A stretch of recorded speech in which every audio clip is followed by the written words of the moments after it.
Jadi antara perkara kalau kita lihat inilah hasil hasil kerajaan Negeri Johor di bawah pimpinan Yang Amat Berhormat dan Tuan Hafiz Kazim.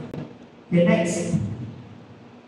Teras yang keempat iaitu kemudahan dan keperluan asas. Apa yang telah dijalankan di dalam teras yang keempat ini tuan-tuan, iaitu Yang Amat Berhormat beserta di bawah kepimimpinannya melakukan penyerahan sijil layak memiliki rumah kepada 902 penerima. Okey, dan mana sasaran 100,000 unit menjelang tahun 2030, 100,000 unit. Okey, kalau kita tengok pun ada projek-projek bergerak rumah maupun milik Johor. Okey, seterusnya kita akan meninjau perkembangan projek pembinaan pejabat operasi JTDC.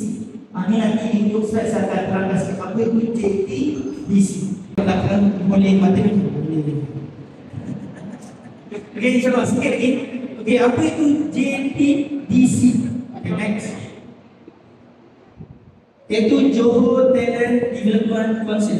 Peranan JTDC yang pertama, pusat serti pembangunan modernisasi Johor. Iaitu tempat utama untuk latihan pembangunan kemahiran dan pembangunan kerjaya